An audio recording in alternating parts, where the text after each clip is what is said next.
What is a voice of the customer interview? Let's all get on the same page. These one-on-one discussions with customers are qualitative in nature, meaning the interview investigates the why and the how as opposed to looking to count how many. We use qualitative interviewing when we want to go deep into a customer's issues and experiences and explore those nuances. Next, in depth. The goal is to have detailed conversation around a set of topics. As an interviewer, your goal is to hear your customer's thoughts and experiences in their own words. Depth is more important than breadth. The goal is to uncover customer needs and explore in great detail why customers behave in the ways that they do. The analysis of the interviews at the end will be holistic, meaning that all the nuggets of data that we gather from each interview should be looked at collectively to see the big story at the end. And last, VOC interviews are guided conversations. No one discussion will ever be the same, nor should it be. Every respondent will give different answers, and that's perfectly fine. The goal is to have a discussion and not to collect yes or no answers to a battery of questions. Best practice is to use a discussion guide to direct your conversation. And what this is a document that lists key questions and points which you want to make sure to cover during the interview. It should be used as a guide and not a script. Okay, Steve Jobs, arguably one of the greatest technology innovators of our time, he's an infamous market research naysayer. With this famous quote I have up here, you can't just ask customers what they want and then try to give that to them. By the time you get it built, they'll want something new.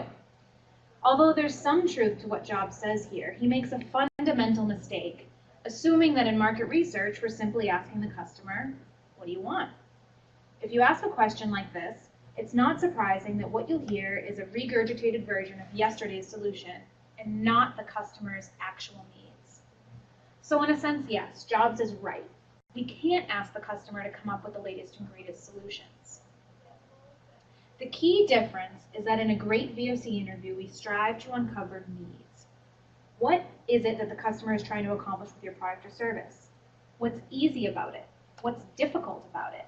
And from here, it's your team's task to come up with creative solutions that meet those underlying needs articulated in the interview. Next, let's talk about the typical interview structure. What does it look like? After setting up the appointment, the first step is introducing yourself and the purpose of the research. Now, I know what you're thinking, this may seem obvious, but it's actually a critical step to gain buy-in from your customers and to get honest answers. The purpose is to make the respondents feel comfortable and to put the questions in context. Knowing more about the goals of the research and how they were selected will put them at ease. Make sure that you also cover any logistics right up front, such as confidentiality, data collection, or recording, which we recommend. In the next part of the interview, the goal is to build up some rapport with the customer. We want the interviewee to be open and honest, so it's critical that this happen right at the beginning.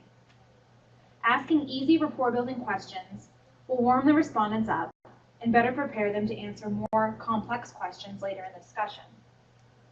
So for B2B interviews, these are typically questions about their job title, their function, what they do. And for consumer studies, they're often questions about their family status, their living situation, and hobbies. But just be careful not to spend too much time in the interview here, though, since your customer's time is limited. And in most cases, you don't want to spend more than 5 minutes here. From here, it's best to start with broad questions and not specific right away.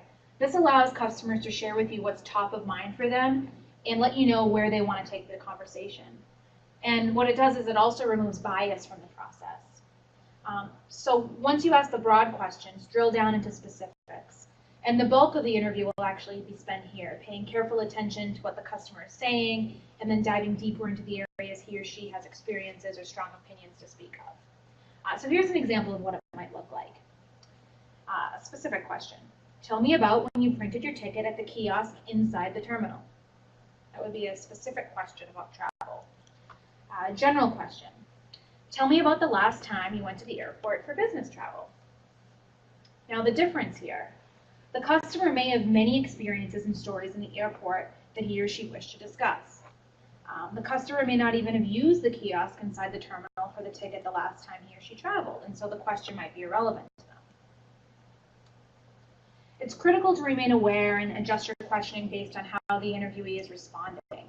You want to focus on topics that are most relevant to your customer rather than worrying about asking every single question on the discussion guide. Finally, the last part of the interview is the wrap-up. I like to end my interviews with a catch-all blue sky question to give the respondent an opportunity to discuss any needs he or she may have not already articulated in our conversation. What I typically get back is a summary of our discussion, but sometimes something new will come up. Regardless, it's a good thing to do to make sure all pertinent issues are covered during the interview.